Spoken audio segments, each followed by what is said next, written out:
नमस्कार। चलिए सुनते हैं मध्य प्रदेश की लोक कथा मूर्ख कौन। किसी गांव में एक सेठ रहता था। उसका एक ही बेटा था जो व्यापार के काम से परदेश गया हुआ था। सेठ की बहू एक दिन कुएं पर पानी भरने गई। घड़ा जब भर गया तो उसे उठाकर कुएं के मुंडेर पर रख दिया और अपना हाथ मुंह धोने लगी। तभी कहीं से 4 राहगीर वहां पर आ गए। एक राहगीर बोला, बहन, मैं बहुत प्यासा हूँ, क्या मुझे पानी पिला दोगी? सेठ की बहू को पानी पिलाने में थोड़ी झिझक महसूस हुई, क्योंकि वह उस समय कम कपड़े पहने हुए थी। उसके पास लोटा या गिलास भी नहीं था जिससे वह पानी पिला देती। इसी कारण वहां उन राहगीरों को पानी पिलाना उसे ठीक नहीं लगा। बहू ने उनसे पूछा, आप कौन हैं? राहगीर ने कहा, मैं एक यात्री हूँ। बहू बोली, यात्री तो संसार में केवल 2 ही होते हैं। आप उन दोनों में से कौन है? अगर आपने मेरे इस सवाल का सही जवाब दे दिया तो मैं आपको पानी पिला दूंगी, नहीं तो मैं पानी नहीं पिलाऊंगी। बेचारा राहगीर उसकी बात का कोई जवाब नहीं दे पाया। तभी दूसरे राहगीर ने पानी पिलाने की विनती की। बहू ने दूसरे राहगीर से पूछा, अच्छा तो आप बताइए कि आप कौन हैं? दूसरा राहगीर तुरंत बोल उठा, मैं तो एक गरीब आदमी हूँ। सेठ की बहू बोली, भैया, गरीब तो केवल 2 ही होते हैं, आप उनमें से कौन है? प्रश्न सुनकर दूसरा राहगीर चकरा गया। उसको कोई जवाब नहीं सूझा तो वह चुपचाप हट गया। तीसरा राहगीर बोला, बहन, मुझे बहुत प्यास लगी है, ईश्वर के लिए तुम मुझे पानी पिला दो। बहू ने पूछा, अब आप कौन हैं? तीसरा राहगीर बोला, बहन, मैं तो एक अनपढ़ गंवार हूँ। यह सुनकर बहू बोली, अरे भाई, अनपढ़ गंवार तो इस संसार में बस 2 ही होते हैं, आप उनमें से कौन है? बेचारा तीसरा राहगीर भी कुछ बोल नहीं पाया। अंत में चौथा राहगीर आगे आया और बोला, बहन, मेहरबानी करके मुझे पानी पिला दो।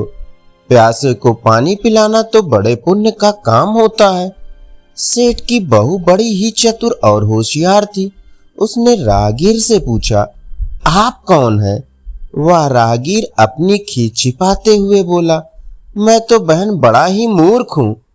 बहू ने कहा, मूर्ख तो संसार में केवल 2 ही होते हैं, आप उनमें से कौन हैं? वो बेचारा भी उसके प्रश्न का उत्तर नहीं दे सका। चारों पानी पिए बगैर ही वहां से जाने लगे तो बहू बोली, यहाँ से थोड़ी ही दूर पर मेरा घर है, आप लोग कृपया वहीं चलिए, मैं आप लोगों को पानी पिला दूंगी। चारों राहगीर उसके घर की तरफ चल पड़े। बहू ने इसी बीच पानी का घड़ा उठाया और छोटे रास्ते से अपने घर पहुंच गई।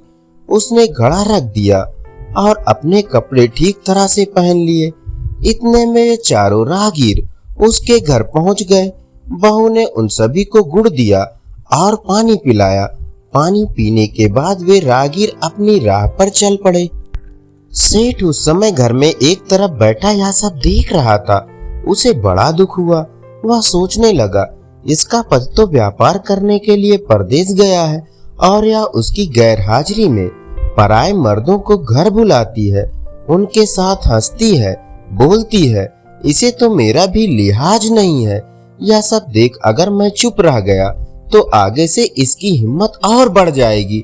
मेरे सामने इसे किसी से बोलते बतियाने में शर्म नहीं आती तो मेरे पीछे न जाने क्या क्या करती होगी। फिर एक बात यह भी है कि बीमारी कोई अपने आप ठीक नहीं होती, उसके लिए वैद्य के पास जाना पड़ता है। क्यों ना इसका फैसला राजा पर ही छोड़ दूं। यही सोचता हुआ सीधा राजा के पास जा पहुंचा और अपनी परेशानी बताई। सेठ की सारी बातें सुनकर राजा ने उसी वक्त बहू को बुलाने के लिए सिपाही भेज दिया और उनसे कहा, तुरंत सेठ की बहू को राजसभा में उपस्थित किया जाए।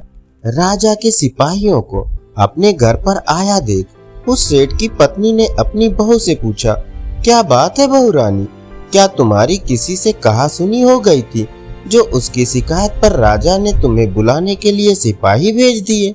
बहू ने सास की चिंता को दूर करते हुए कहा, नहीं सासू माँ, मेरी किसी से कोई कहा सुनी नहीं हुई है, आप जरा भी फिक्र ना करें। सास को आश्वस्त करवा सिपाहियों से बोली, तुम पहले अपने राजा से यह पूछ कर आओ कि उन्होंने मुझे किस रूप में बुलाया है, बहन, बेटी या फिर बहू के रूप में, किस रूप में उनकी सभा में मैं आऊं। बहू की बात सुन सिपाही वापस चले गए। उन्होंने राजा को सारी बातें बताई।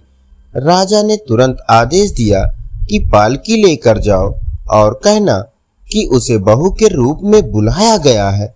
सिपाहियों ने राजा की आज्ञा के अनुसार जाकर सेठ की बहू से कहा, राजा ने आपको बहू के रूप में पालकी से आने के लिए कहा है।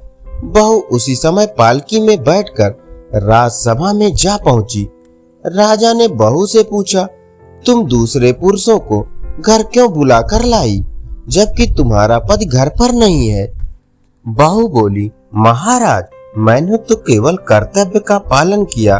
प्यासे पथिकों को पानी पिलाना कोई अपराध नहीं है, यह हर गृहिणी का कर्तव्य है। जब मैं कुएं पर पानी भरने गई थी, तब तन पर मेरे कपड़े अजनबियों के सम्मुख उपस्थित होने के अनुरूप नहीं थे। इसी कारण उन राहगीरों को कुएं पर पानी नहीं पिलाया। उन्हें बड़ी प्यास लगी थी और मैं उन्हें पानी पिलाना चाहती थी, इसलिए उनसे मैंने मुश्किल प्रश्न पूछे और जब वे उनका उत्तर नहीं दे पाए तो उन्हें घर बुला लाई। घर पहुंचकर ही उन्हें पानी पिलाना उचित था।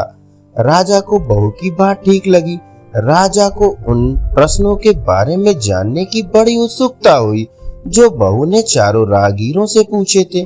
राजा ने सेठ की बहू से कहा, भला मैं भी तो सुनूं कि वे कौन से प्रश्न थे जिनका उत्तर वे लोग नहीं दे पाए। बहू ने तब ये सभी प्रश्न दोहरा दिए। बहू के प्रश्न सुन राजा और सभासद चकित रह गए। फिर राजा ने उससे कहा, तुम खुद ही इन प्रश्नों के उत्तर दो, हम अब तुमसे यह जानना चाहते हैं। बहू बोली, महाराज, मेरी दृष्टि में पहले प्रश्न का उत्तर है कि संसार में सिर्फ दो ही यात्री हैं, सूर्य और चंद्रमा। मेरे दूसरे प्रश्न का उत्तर है कि बहू और गाय। इस पृथ्वी पर ऐसे दो प्राणी हैं जो गरीब हैं। अब मैं तीसरे प्रश्न का उत्तर सुनाती हूँ। महाराज, हर इंसान के साथ हमेशा अनपढ़ गंवारों की तरह जो हमेशा चलते रहते हैं, वे हैं भोजन और पानी। चौथे आदमी ने कहा था कि वह मूर्ख है, और जब मैंने उससे पूछा कि मूर्ख तो दो ही होते हैं, तुम उनमें से कौन से मूर्ख हो, तो वह उत्तर नहीं दे पाया। इतना कहकर वह चुप हो गई। राजा ने बड़े आश्चर्य से पूछा, क्या तुम्हारी नजर में इस संसार में सिर्फ दो ही मूर्ख हैं? हाँ महाराज, इस घड़ी इस समय मेरी नजर में सिर्फ दो ही मूर्ख हैं। राजा ने कहा, तुरंत बतलाओ कि वे दो मूर्ख कौन हैं। इस पर बहू बोली, महाराज, मेरी जान बख्श दी जाए तो मैं इसका उत्तर दूं। राजा को बड़ी उत्सुकता थी यह जानने की वे दो मूर्ख कौन हैं, सो उसने तुरंत बहू से कह दिया, तुम निसंकोच होकर कहो, हम वचन देते हैं तुम्हें कोई सजा नहीं दी जाएगी।